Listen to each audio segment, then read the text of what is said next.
고린도전서 2장입니다. 1절부터 보겠습니다. 인용한 본문은 한글 킹제임스 성경입니다. 형제들아, 내가 너희에게 와서 하나님의 증거를 전할 때 말과 지혜의 탁월함으로 하지 아니하였노라. 이 구절을 잘 묵상해 보시기 바랍니다. 러크만 개인의 생각이 무엇인지 신경 쓰실 필요 없습니다. 다른 누구의 생각도 신경 쓸 필요 없습니다. 성경이 무엇이라고 말씀하시는지 거기에만 관심을 가지면 됩니다. 자, 지금 성경은 무엇이라고 말씀하고 있습니까? 하나하나 짚고 넘어가야 합니다. 사람들이 아무리 그럴듯한 말을 한다 해도 그런 사람 뒤를 졸졸 따라다닐 필요가 없습니다. 성경이 여러분에게 말씀하고 계시는 바를 여러분 스스로가 움켜잡고 사람의 그림자에서 벗어나야 합니다. 하나님의 증거를 전할 때 말과 지혜의 탁월함으로 하지 아니하였도다 라고 말을 합니다. 성경은 바울이 언변도 하찮다고 말합니다. 바울 자신도 비록 언변에 있어서는 서툴지만 지식에 있어서는 그렇지 아니하노라고 자신에 대해서 말합니다. 이 구절은 4절과 비교해서 읽어봐야 합니다. 또 내 말과 내 설교를 설득력 있는 인간의 지혜의 말로 하지 않고 성령과 능력을 나타내므로 하였으니. 인간의 말과 인간의 지혜로 누군가를 설득하는 것은 정치인들을 설득하고 국민들을 설득해서 자신의 생각이나 자신이 지지하는 사람을 지지해달라고 사람을 깨어낼 때나 쓰는 수단입니다. 하나님의 증거를 전할 때에는 이런 수단을 써서는 안 됩니다. 이런 사람들은 하나님과 성경 대신에 자기 자신에게 사람들의 관심이 쏠리기를 원하는 자들입니다. 이런 자들은 항상 있어 왔습니다. 한 번은 러크만 목사님께서는 오랄 로버츠가 만든 전도지를 읽어본 적이 있습니다. 그 전도지를 다 읽고 나서 두 가지 생각이 머리에 떠올랐다고 합니다. 하나는 마귀가 사람에게 절대로 손대지 못한다는 것이고, 하나는 누구나 다 구원을 받았고 모두가 하나님께 속해 있다는 그런 내용이었습니다. 말도 되지 않는 전도지였습니다. 하지만 어찌나 그럴듯하게 말을 이리저리 꾸며대든지 한번 읽어보면은 누구나 속아 넘어갈 정도였습니다. 그야말로 말과 지혜의 탁월함이 철철 흘러넘치는 전도지였습니다. 그러나 성경은 건전한 말을 하여 정죄받지 않도록 하고 이렇게 경고하십니다. 또 정중한 말과 그럴듯한 언변으로 순진한 사람들의 마음을 미혹하는 자들을 경계하라고 말씀하십니다. 그런 자들은 모두가 다 우리 주 예수 그리스도를 섬기는 것이 아니라 자기들의 배를 섬기는 자들이라고 말씀하십니다. 한 번은 어느 침례교인이 러크만 목사님에게 와서 이렇게 말합니다. 자기가 아내와 함께 어떤 역동적 성경 심층 연구 강좌에 참여하고 있다고 그런 말을 했습니다. 3,4천 명의 수강생들로 가득 차 있는 그 강좌가 수백 명의 밥 존스 대학생들도 거기에 끼어 강의를 듣는다고 말을 했습니다. 그리고 그렇게 훌륭한 강의에 매료되어 있더라고 말을 했습니다. 그 사람 자신도 그렇게 훌륭한 강의는 평생 처음 들어봤고 처음 배우는 내용이 한두 가지가 아니었다고 했습니다. 러크만 목사님께서는 그 사람의 이야기를 자세히 듣다가 그 강사가 노트를 잘 정리해서 모두 17과제로 나누어서 주제를 강의해 나간다는 것을 들었습니다. 거기까지는 좋았는데 거기 모인 수강생들 가운데서 누가 구원을 받았고 누가 구원받지 않았는지 알아보는 순서가 단 한 번도 없었다는 것입니다. 게다가 수강료는 거의 10만 원 정도에 달했다고 합니다. 그 강사는 1년에 수억을 좋게 벌고도 남았을 것입니다. 수강생들은 정말로 멋진 강좌였다고 생각을 합니다. 부드럽고 달콤한 말로 귀를 즐겁게 하면서 강의를 듣는 사람에게 형제여, 형제님, 다른 말에 결코 흔들리지 마세요. 여러분은 모두가 다 하나님의 백성입니다. 이렇게 강의를 한다는 겁니다. 그런 강의를 듣고 구원받지 못한 죄인은 그 누구도 자신이 구원받기 위해서 마음의 도전을 받지 않습니다. 그저 그럴듯한 분위기만 조성해 놓고 그 분위기에 젖어서 저절로 구원받든지 말든지 그냥 내버려 두는 것입니다. 조나 라이스의 사역과 크게 대조됩니다. 죄인들의 구원에는 전혀 관심이 없고 자신의 배를 채우는 데만 관심이 있는 자들이 바로 그런 자들입니다. 심층연구라고 성경 강자 이름을 운운하지만은 그런 말 자체가 사실은 모두가 철학적 발상이고 심리학적 접근이나 물리학적 발상에서 나온 것입니다. 말도 되지 않는 세상 지식으로 온통 성경을 난도질하는 그런 강자입니다. 성경을 가르친다고 하면서 그들이 입에서 쏟아내는 단어들을 보면은 대학교 철학 교수들이나 아니면 우주과학자들 또는 심리학자들이 쓰는 용어들을 씁니다. 그런 용어들을 들으면 현대인들은 정말 똑똑해 이렇게 고개를 끄덕끄덕 합니다. 모두가 다 대학교 강의실에서나 난무하는 알아들을 수 없는 현학적인 용어들입니다. 그리스도인이란 사람들이 그런 말을 들으면은 사족을 못 쓰며 좋아합니다.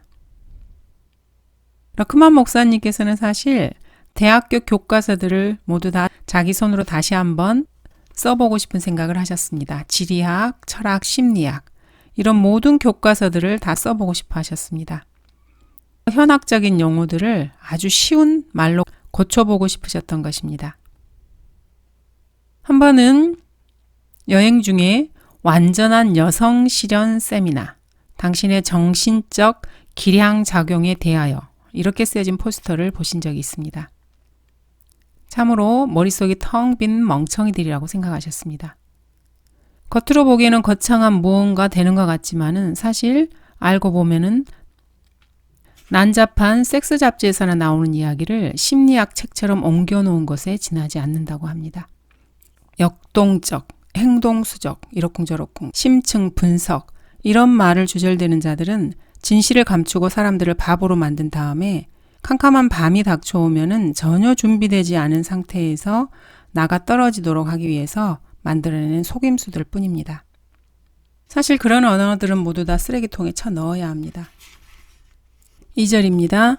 이는 내가 예수 그리스도와 그의 십자가에 못 박히심 외에는 너희 가운데서 아무것도 알지 아니하기로 작정하였습니다.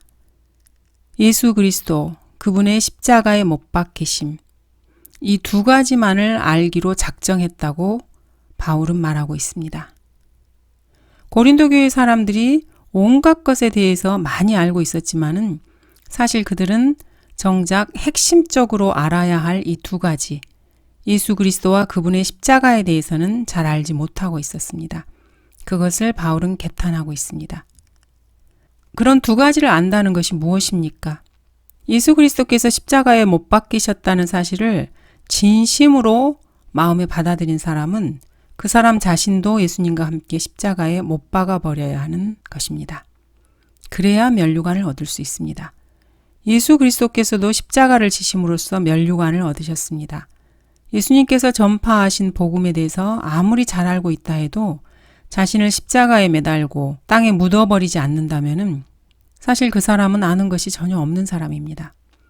주 예수 그리스도를 따라 자신도 죽어야만 그분을 따라 다시 삽니다. 갈라디아서는 이에 대해서 다음과 같이 강력하게 말씀하고 있습니다.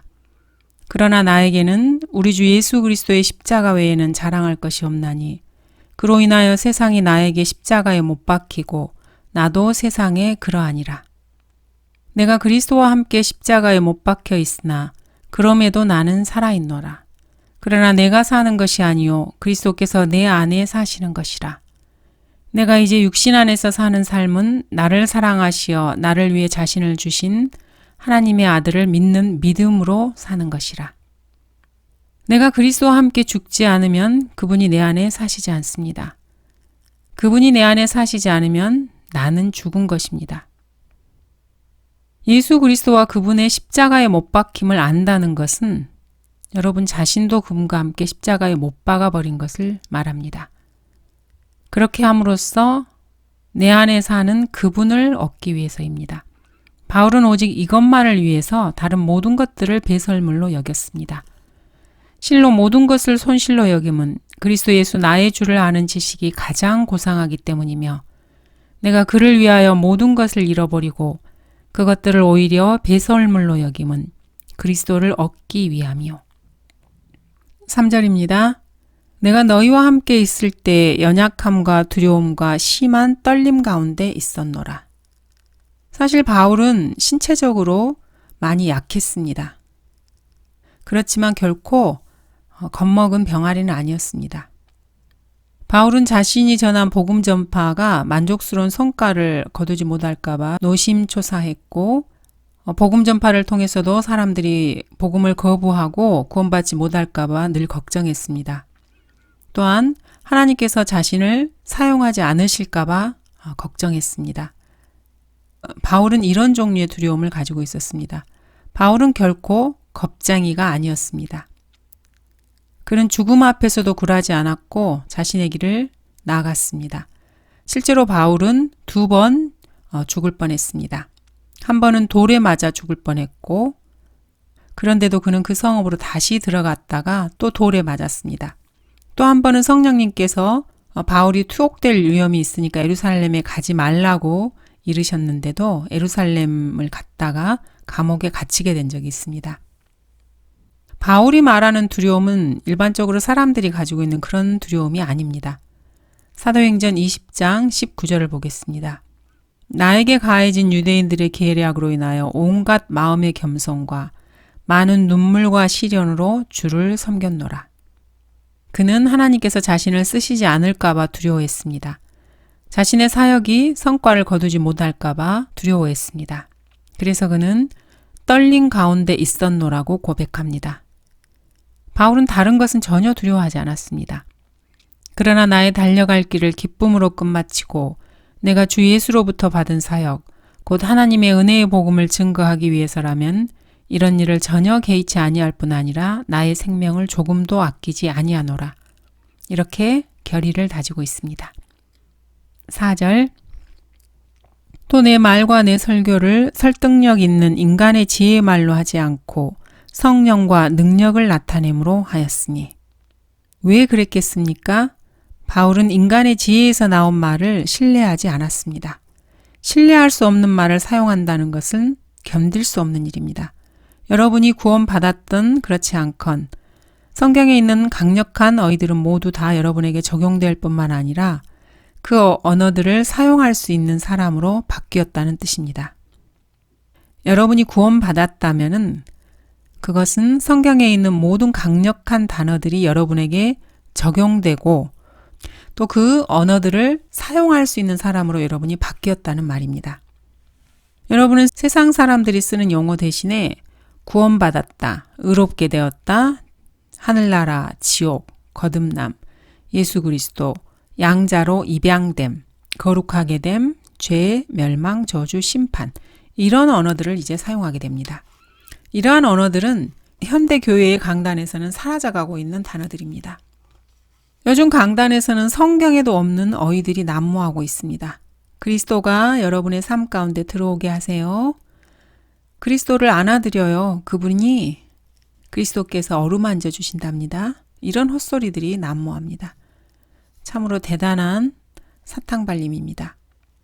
이런 말들은 산타클로스나 영접하면서 우리 서로 사랑해요. 손에 손을 잡아요. 주님과 손잡아요. 이런 말을 하는 것과 같습니다. 성경 어디에서도 찾아볼 수 없는 그런 허접스러운 쓰레기들입니다. 이런 말들은 은사주의자들이나 내뱉는 말들입니다. 이런 말들은 지미 스와거트나 오랄 러버츠 같은 복음을 전파하지 않는 은사주의자들이나 하는 말들입니다. 이들은 성경 말씀을 내던져버리고 TV에 내보낼 크리스찬 유행가 가사들을 쓰는 자들입니다. 하나님께서 여러분에게 무엇을 할 수 있는지 그건 비밀이 아니랍니다. 하나님은 다른 사람처럼 여러분도 도와주실 거예요. 두 팔을 벌려보세요. 그분이 당신에게 안길 거예요. 이런 유치한 유행가 가사를 냇가립니다.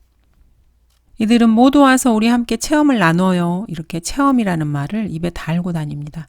도대체 무슨 체험을 말하는 것입니까? 미친 사람들이 한자리에 가득 모여서 마귀의 이끌림을 받아 육신적인 분위기를 연출하는 그런 광란을 말하는 것입니까? 이들은 마귀의 광란극을 체험이라고 말합니다. 5절 이는 너희의 믿음이 인간의 지혜에 있게 하지 아니하고 하나님의 능력에 있게 하려 함이라. 사람의 머리에서 나온 것을 믿는 것은 믿음이 아닙니다. 하나님의 능력의 말씀을 믿는 것이 믿음입니다. 복음의 능력은 하나님의 말씀에만 있고 하나님의 말씀을 통해서만 하나님의 능력이 여러분에게 임하게 됩니다. 그러나 우리가 이 보물을 질그릇에 가졌으니 이는 그 능력의 탁월하심이 하나님께 있는 것이지 우리에게 있는 것이 아님이라. 이렇게 성경은 말씀하십니다. 6절입니다. 그러나 우리가 온전한 자들 가운데서 지혜를 말하노니 이는 이 세상의 지혜도 아니요 무로 돌아갈 이 세상 통치자들의 지혜도 아니니라. 온전한 자들이란 죄가 하나도 없는 그런 자들을 말하는 것이 결코 아닙니다. 빌립보서 3장을 보면 온전한 자들이 어떤 사람들인지 알 수 있습니다.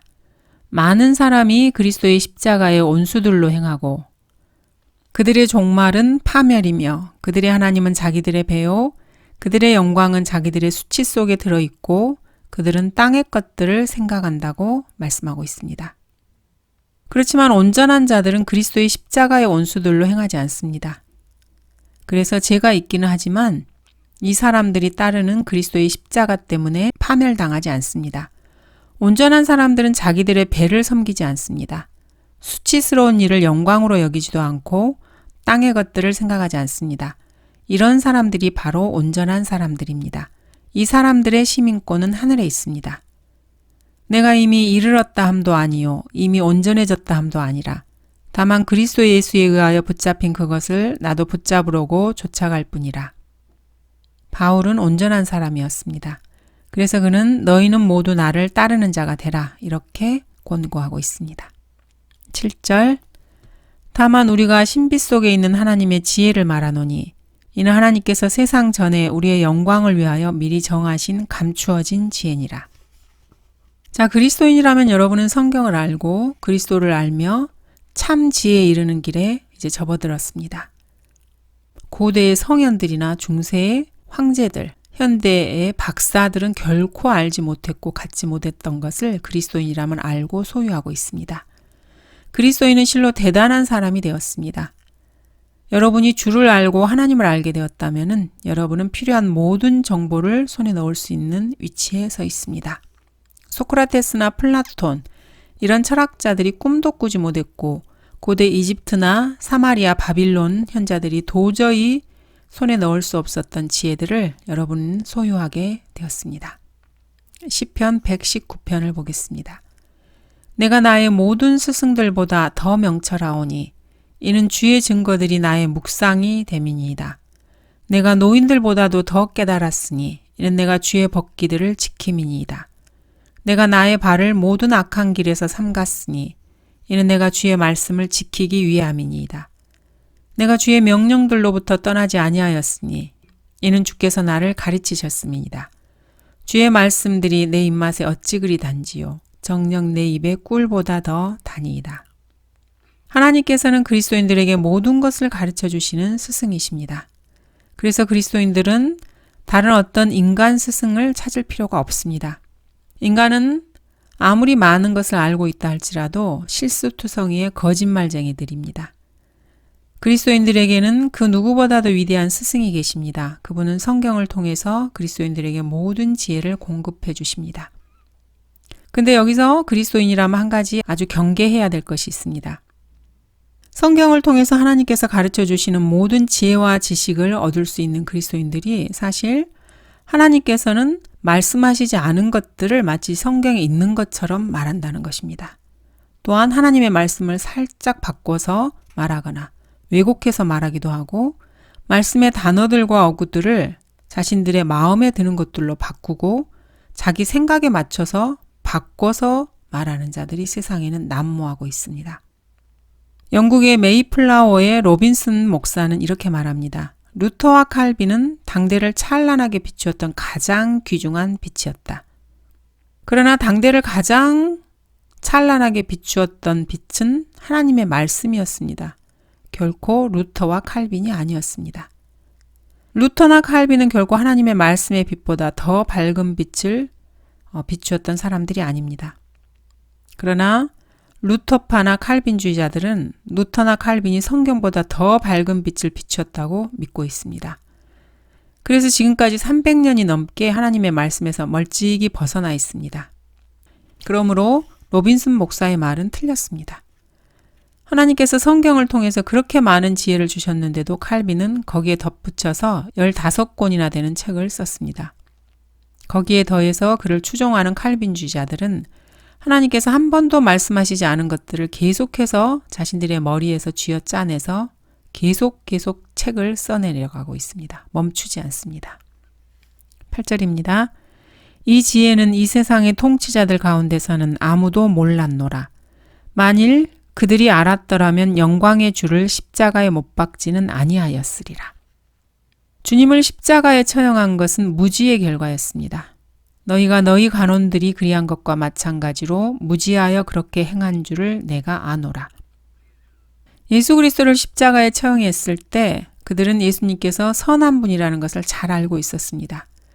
백부장도 예수님께서 의로운 분임을 알고 있었고 그런데도 그들은 그분을 십자가에 매달았습니다. 그들은 예수님께서 선하고 의로운 분이라는 것을 알고 있었습니다. 그러나 그분의 영광에 대해서는 알지 못했습니다. 베드로는 방금 읽은 사도행전 3장 17절에서 이것을 설교했습니다. 그리고 이 설교를 들었던 유대인들은 자기들의 생각을 바꿀 수 있는 두 번째 기회를 얻은 것입니다. 자신들이 예수 그리스도의 영광에 대해 알지 못했다는 것을 깨닫고 회개할 수 있는 아주 좋은 기회였습니다. 예수 그리스도께서는 갈보리의 십자가에 못 박히신 채 이렇게 기도하셨습니다. 아버지시여 저들을 용서해 주옵소서. 그들은 자기들이 하는 것을 알지 못하나이다. 이 세상의 통치자들 가운데는 주님께서 왜 죽으셔야만 했는지 그 하나님의 지혜에 대해서 아는 사람이 하나도 없습니다. 그래서 사도행전 2장부터 7장에서 두 번째 기회가 그들에게 주어진 것입니다. 그들이 무지했기 때문에 주님께서는 그들을 용서해 주셨습니다. 9절 그러나 기록된 바와 같으니 하나님께서 자기를 사랑하는 자들을 위하여 예비하신 것들은 눈으로 보지도 못하였고 귀로 듣지도 못하였으며 인간의 마음속에 들어온 적도 없었느니라. 이사야 64장을 인용한 것입니다. 이는 세상이 시작된 이래로 사람들이 들은 적도 없고 귀로 깨닫지도 못하였으며 눈으로 보지도 못하였으니 오 하나님이여 주 외에는 주께서 주를 기다리는 자를 위하여 예비하신 것을 아는 자가 없나이다. 빌리 그레함의 나의 응답이라는 칼럼에 우리는 하늘나라에 대해서 무엇을 알고 있는가? 이거에 대해서 누군가 글을 실은 적이 있습니다. 그 사람은 우리가 하늘나라에 대해서 그렇게 많이 알 수 없다고 주장을 했습니다. 그러면서 고린도전서 2장 9절을 그 근거로 내세웠습니다. 그 말씀 앞에 그 사람은 혀가 굳어지고 말이 꽉 막혀버렸던 것입니다. 그러나 그리스도인이라면 결코 그럴 필요가 없습니다. 10절을 보겠습니다.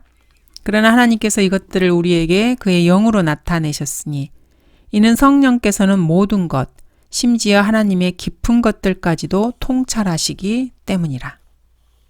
하나님께서 자기를 사랑하는 자들을 위하여 예비하신 것들은 눈으로 보지도 못하였고 귀로 듣지도 못하였으며 인간의 마음속에 들어온 적도 없다는 것은 진실로 진실입니다. 그러나 하나님께서는 이런 것들을 그리스도인들에게 나타내셨다고 말씀하십니다. 하나님께서 그리스도인들에게 나타내셨으니 그리스도인들은 알게 되었습니다. 그리스도인들이 알게 된 것은 눈으로 보고 귀로 듣고 또 인간의 마음속에 들어왔기 때문에 알게 된 것이 아닙니다. 하나님께서는 이런 것들을 그리스도인에게 그의 영으로 나타내셨습니다. 그리스도인들은 자신들의 눈이나 귀나 마음으로 아는 것이 아닙니다. 하나님의 영으로 아는 것입니다. 하나님의 영을 통해서 하나님께서 자기를 사랑하는 자들을 위하여 예비하신 것들이 무엇인지 알 수 있는 것입니다. 여러분은 하나님을 사랑하십니까? 그렇다면 하나님께서는 여러분을 위해서 하늘나라에 1200평방마일이나 되는 황금 도성을 예비해 놓으셨습니다. 그곳에는 투명한 황금 아파트가 예비되어 있습니다. 그래서 오순절 이후로 구원받은 40억 명의 사람들을 맞이할 준비를 갖추고 있습니다. 수학적으로 계산해 보면은 10개의 방이 딸려 있는 초호화 아파트가 각각의 그리스도인에게 배당될 것입니다. 그곳에 살게 된 사람들이 입게 될 그리스도의 형상과 일치하는 몸은 전혀 죄가 없는 거룩한 몸입니다. 죄도 고통도 아픔, 눈물, 죽음도 없는 도성이 예비되어 있습니다. 그분의 임재하신 가운데서 기쁨만이 넘치는 영원한 집이 마련되어 있습니다. 세상의 기초가 놓이기 이전부터 예수 그리스도께 주어졌던 영광을 우리 그리스도인들은 볼 수 있을 것입니다. 이 모든 것들이 주님께서 행하시겠다고 말씀하고 계신 것들입니다. 주 예수 그리스도께서 우리를 위해 예비해 놓으신 것들이 무엇인지 우리는 이처럼 다 알고 있습니다. 그리스도인의 눈과 귀와 마음이 아니라 하나님의 영을 통해서 알 수 있습니다. 10절 그러나 하나님께서 이것들을 우리에게 그의 영으로 나타내셨으니 이는 성령께서는 모든 것 심지어 하나님의 깊은 것들까지도 통찰하시기 때문이라. 여러분은 깊은 것들까지도 알고 싶으십니까? 그렇다면 성령님께 의지하시기 바랍니다. 성령님께서는 여러분에게 깊은 것들도 알게 해주실 것입니다. 성령님이 아니라면 그 누구도 그리스도인들에게 성경에 있는 것들을 설명해 주지 못합니다. 예수 그리스도께서도 이렇게 말씀하셨습니다. 이를 너에게 나타낸 것은 혈과 육이 아니라 하늘에 계신 나의 아버지시니라. 또 이렇게도 말씀하셨습니다. 그러나 위로자이신 성령을 아버지께서 내 이름으로 보내시리니 그가 너희에게 모든 것들을 가르치시며 또 내가 너희에게 말한 모든 것들을 생각나게 하시리라. 헬라어 사전이나 영어 사전을 아무리 뒤적여도 성령님의 인도를 받지 않고는 여러분은 하나님의 말씀에 담긴 진리를 결코 알 수가 없습니다. 11절입니다. 사람의 일을 그 사람 안에 있는 사람의 영이 아니면 누가 알리요? 이와 같이 하나님의 일도 하나님의 영이 아니면 아무도 모르느니라. 세 가지 영이 있습니다. 하나님의 영, 즉 성령, 사람의 영, 그 다음 더러운 영인 사탄의 영이 있습니다. 성경에는 짐승에게도 영이 있다고 말씀하십니다. 사람의 영은 위로 올라가고 짐승의 영은 땅 아래로 내려가는 것을 누가 알리요? 그러므로 이 우주에는 네 가지 종류의 영이 있습니다. 인간은 영적인 존재이지만 그러나 짐승은 영적 존재가 아닙니다. 인간이 육신의 필요를 채우고 몸이 편안하다고 해서 나머지는 운명에 맡기고 행복해야 할 수 있습니까? 절대로 그렇지 않습니다. 왜냐하면 인간은 영적인 존재이기 때문입니다. 짐승은 육신적인 욕구가 충족되면 그것으로 충분히 행복해합니다. 인간 역시 육신을 가지고 태어났지만은 그것이 핵심은 아닙니다. 육신이 인간이 가지고 태어난 모든 것들의 핵심이 될 수는 없습니다. 왜냐하면 죽으면 썩어서 벌레들의 밥이 되기 때문입니다. 인간은 육신만이 아닌 다른 뭔가를 위해서 살려고 애씁니다. 그 사실은 확실합니다. 인간은 영적인 존재이기 때문에 그 중심에 영이 있습니다. 그래서 인간은 육신의 필요를 충족하는 것만큼이나 이 영의 필요가 충족되지 않으면 결코 만족하지 못합니다. 인간은 그 중심에 자리 잡고 있는 영적인 필요가 충족되어야만 그때서야 비로소 행복을 느낍니다. 인간은 육신을 위해서 밥만 먹으면 되는 존재가 아닙니다. 그러나 짐승은 먹이만 먹으면 한없이 행복해합니다. 인간은 육신을 위해서 음식을 먹지만 영에게도 뭔가를 먹여야만 합니다. 그래야 행복을 느낍니다. 짐승도 인간처럼 의사소통을 합니다. 그러나 개에게 소득세를 내라고 한번 말해보십시오. 개가 알턱이 없겠죠. 집에서 기르는 개에게 일어서, 앉아, 뛰어, 서 이렇게 말하면 곧잘 알아듣고 따라합니다. 요즘에 보면은 온숭이를 훈련시켜서 컴퓨터 키보드를 두드리고 기계에서 커피를 꺼내오는 일을 시키기도 합니다. 이런 것으로 볼 때 짐승도 어느 정도 생각은 가지고 있습니다. 짐승은 어느 정도 말을 하기도 합니다. 새들은 타고난 가수들입니다. 아무도 가르쳐주지 않았는데도 갖가지 아름다운 노래를 부릅니다. 그렇다고 해서 인간과 짐승들 사이에 완전한 의사소통이 이루어지지는 않습니다. 아무리 훈련을 잘 시키고 아무리 집에서 함께 살아도 인간과 짐승들 사이에는 뭔가 건널 수 없는 간격이 있습니다. 이 틈은 인간이 영적인 존재인데 반해서 짐승은 그렇지 않기 때문에 생기는 필연적인 틈입니다. 이 간격은 도저히 뛰어넘을 수가 없습니다. 그래서 짐승은 사람의 일을 결코 알 수가 없습니다. 사람의 일은 사람의 영이 아니면 결코 알 수 없기 때문입니다. 짐승이 사람의 일을 알려면 사람의 영을 소유해야만 합니다. 만약 그것이 가능하다면 말입니다.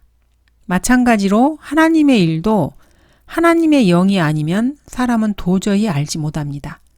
사람이 하나님의 일을 알려면 하나님의 영을 소유해야만 합니다. 그런데 다행스럽게도 하나님께서는 인간에게 하나님의 영을 소유할 수 있게 해주셨습니다. 사람들이 주 예수 그리스도를 영접하고 새 생명을 얻으면 하나님께서는 그 사람 안에 하나님의 영을 불어넣어 주십니다. 구원받은 사람들은 세상의 영을 버리고 하나님의 영을 받았습니다. 구원받은 그리스도인들에게 하나님께서 이렇게 영을 넣어주시는 이유가 무엇입니까? 다음 절에 그 답이 있습니다. 12절입니다. 우리가 세상의 영을 받지 아니하고 오직 하나님께로부터 온 영을 받았으니 이는 우리로 하나님께서 우리에게 값없이 주신 것들을 알게 하려 하심이라. 하나님께서 그리스도인들에게 하나님으로부터 온 영을 주시는 이유는 하나님께서 우리에게 값없이 주신 것들을 알게 하기 위해서입니다. 새로 태어났다면 이제 전에 알지 못했던 뭔가를 알게 됩니다. 거듭나지 못했을 때는 하나님이 계시다는 사실도 잘 알지 못했습니다. 하나님께서 우주 만물을 창조하셨다는 사실도 몰랐고 하나님께서 성경을 통해서 자신에게 진리를 말씀하고 계시는 것도 몰랐습니다. 하나님께서 거룩하신 분이며 진실하시고 신실하시다는 사실들, 그것도 몰랐습니다. 거듭나지 않으면 하나님과 교제할 수 없다는 사실도 몰랐습니다. 하나님을 이해할 만한 명철이 전혀 없었기 때문에 하나님께서 내 인생에 어떻게 개입하시는지에 대해서도 전혀 알지 못했습니다. 거듭나지 못한 사람은 하나님뿐만 아니라 마귀에 대해서도 전혀 알지 못합니다. 거듭나지 못한 사람은 마귀가 얼마나 막강한 힘을 가지고 있는지도 모릅니다. 그러나 거듭나고 구원받은 그리스도인들은 이제 이런 모든 것들을 알게 됩니다. 어떻게 알 수 있습니까? 하나님께로부터 온 영을 받았기 때문입니다. 하나님께로부터 온 이 영은 삼위일체의 한 분이신 인격적인 성령, 그분을 지칭하기도 합니다. 그러나 때로는 그분, 이렇게 그분으로 표현하는 것이 아니라 그것, 영어로는 it으로 표현합니다. 그럴 때는 영 그 자체를 의미하기도 합니다. 성령이 친히 우리의 영과 함께 우리가 하나님의 자녀임을 증거하시거니와. 여기 로마서 8장 16절에서 성령을 대문자 스피릿으로 표기하고 있습니다. 인격적인 분으로 성령님을 나타내고 있지만은 성령이 친히에서는 Spirit itself라고 표기하고 있습니다. 성령 그분 자신이라고 말하는 것이 아니고 성령 그것 자체라고 말하고 있습니다. 이 경우에는 성령님을 인격적인 분으로 지칭하는 것이 아니라 성령님의 역사, 성령님의 영향력을 의미하는 것입니다. 이렇게 하나님의 영을 그것으로 표현하는 그런 표현이 성경에서 나옵니다. 출애굽기 31장 하나님의 영으로 그를 충만케 하시어 지혜와 명철과 지식과 온갖 솜씨로 정교한 기술을 고안하여 금과 은과 노수로 일하게 하시며 여기에서 하나님의 영을 소문자 스피릿으로 표기하고 있습니다. 이렇게 소문자로 표기된 영은 하나님의 영의 영향력이나 그분이 행하시는 사역을 의미합니다. 고린도전서 2장 12에서도 하나님께로부터 온 영을 소문자로 표기하고 있습니다. 이것은 성령님의 역사하심을 일컫는 말입니다. 하나님께서는 거듭난 사람들에게 인격체이신 성령님으로 오셔서 인도하십니다. 능력의 영을 주셔서 그 영향력으로 지혜를 깨닫도록 하십니다. 캠벨주의자들은 인격적인 분으로서의 성령님을 인정하지 않고 성령님을 하나의 영향력 정도로 생각합니다. 이것은 하나님께서 한 인격체이신 것을 부정하고 어떤 에너지적 존재로 생각하는 배교자들의 발상입니다. 성령님은 인격체이시고 또 사역을 행하는 영향력이시기도 합니다. 13절 또한 우리가 그것들을 말하되 인간의 지혜가 가르치는 말로 하지 아니하고 성령께서 가르치시는 말로 하나니 영적인 일들을 영적으로 비교하여 말하느니라. 성령께서 가르치는 말은 곧 성경 말씀을 말합니다. 알아들을 수 없는 방언을 해대는 은사주의자들은 환각 속에서 헤매는 자들입니다. 성령님께서는 성경에 기록된 말씀을 통해서 그리스도인들에게 모든 것을 가르쳐 주십니다. 그래서 그리스도인들은 방언이 아니라 성경이 말씀하시고 있는 분명한 말로 말을 합니다. 영적인 일들을 영적으로 비교하여 말한다는 이 구절은 꼭 알아야 합니다. 영적인 일들이라는 것은 영적인 성경 말씀을 말합니다. 이것이 바로 앞에서 말한 또한 우리가 그것을 말하되 인간의 지혜가 가르치는 말로 하지 아니하고 성령께서 가르치시는 말로 하나니, 여기에서 성령께서 가르치시는 말이 곧 성경을 의미합니다. 이처럼 영적인 일들은 영적인 말씀으로 성경 대 성경을 비교해서 봐야 이해할 수 있습니다. 말씀은 말씀으로 비교해야 합니다. 그래야 그 말씀의 온전한 뜻이 이해될 수 있습니다. 하나님의 말씀들을 육신적이거나 인간의 지혜에서 나온 세상적인 지식에 비추어서 이해하려고 하면은 결코 이해할 수 없습니다. 14절입니다. 그러나 자연인은 하나님의 영의 일들을 받아들이지 아니하나니 이는 그 일들이 그 사람에게는 어리석게 여겨지기 때문이요 또 알 수도 없나니 이는 그 일들이 영적으로만이 분별되기 때문이니라. 구원받지 못한 사람은 자연인입니다. 구원받지 못한 사람은 하나님의 일들을 알 수도 없습니다. 구원받지 못한 사람은 하나님의 말씀에 무지합니다. 그래서 그 말씀을 받아들이지 못합니다. 그들에게는 하나님의 말씀이 모두 어리석게만 보입니다. 그래서 구원받지 못한 사람은 하나님의 영의 일들을 받아들이지 못합니다. 그들은 사람의 일을 이해하지 못하는 짐승들과 같습니다. 그러나 거듭난 그리스도인들이라고 해서 모두 하나님의 영의 일들을 받아들이냐 하면 결코 그렇지도 않습니다. 그리스도인들도 육신적인 사람은 자연인과 마찬가지로 성령의 일들을 받아들이지 않습니다. 그리스도인들이 하나님의 말씀에 순종하고 성령을 따르지 않으면 그 사람은 성령의 일들을 받아들이지 않는 사람입니다. 하나님의 말씀에 순종하지 않는 그리스도인은 하나님의 말씀을 받아들이지 않는 사람입니다. 이런 사람들은 여전히 육신을 따라 사는 사람들입니다. 육신을 따르는 사람들은 육신의 일들을 생각하나 성령을 따르는 사람들은 성령의 일들을 생각하느니라. 육신적인 그리스도인은 구원받지 못한 자연인과 구별되어야 합니다. 그러나 성령을 따르지 않는다는 점에서는 자연인들과 마찬가지입니다. 15절 영적인 사람은 모든 것들을 판단하나 자신은 아무에게도 판단을 받지 아니하느니라. 반드시 기억해야 할 위대한 구절입니다. 영적인 사람은 하나님의 영을 받은 사람을 말합니다. 하나님의 영을 받은 사람은 모든 것을 판단할 수 있는 지혜를 소유합니다. 자신은 아무에게도 판단을 받지 아니하느니라. 하나님의 영을 받고 하나님의 영으로 모든 것을 판단하는 사람은 세상 사람들이 자신에게 무슨 말을 해도 거기에 귀를 기울이지 않습니다. 오직 하나님의 말씀으로 모든 것을 판단하기 때문입니다. 신실한 그리스도인은 세상의 지혜나 인간의 생각으로 무엇을 판단하지 않고 오직 하나님의 말씀으로 올바르게 판단하는 사람입니다. 따라서 하나님의 말씀이 아닌 인간의 생각으로 이러쿵저러쿵 판단하는 사람들에게는 관심이 없는 사람입니다. 반면에 그리스도인들은 다른 그리스도인들을 판단해서는 안 됩니다.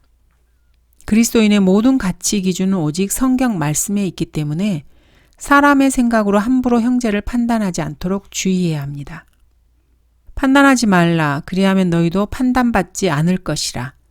그런즉 우리가 더 이상 서로를 판단하지 말고 도리어 형제들 앞에 거치는 것이나 방해물을 놓지 아니하였는지 판단해야 하리라. 16절 누가 주의 생각을 알았다고 주를 가르치겠느냐. 그러나 우리는 그리스도의 생각을 가졌느니라. 여러분이 구원받고 성령님께서 여러분 안에 들어오시면은 여러분은 그리스도와 동일한 생각을 하도록 그분께서 인도해 주십니다. 여러분이 성령님의 인도함을 받으면은 주님께서 생각하시는 것과 똑같은 생각을 여러분이 하게 됩니다. 너희 안에 이 생각을 품으라. 곧 그리스도 예수 안에도 있는 생각이라.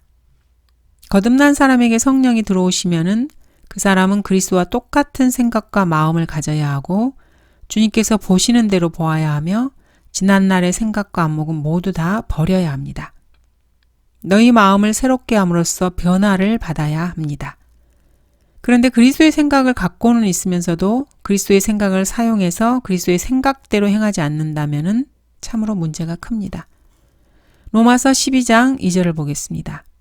너희는 이 세상과 일치하지 말고 너희 마음을 새롭게 함으로써 변화를 받아 하나님의 선하시고 기뻐하시고 온전하신 뜻이 무엇인지 입증하도록 하라. 그리스도인은 그리스도의 생각을 가졌습니다. 그러나 그 생각을 행동으로 나타내서 입증하지 않으면 아무 소용이 없습니다. 이런 사람은 마음을 새롭게 함으로써 변화를 받은 사람이 아닙니다. 그냥 그리스도의 생각을 머릿속으로 상상만 하는 사람입니다.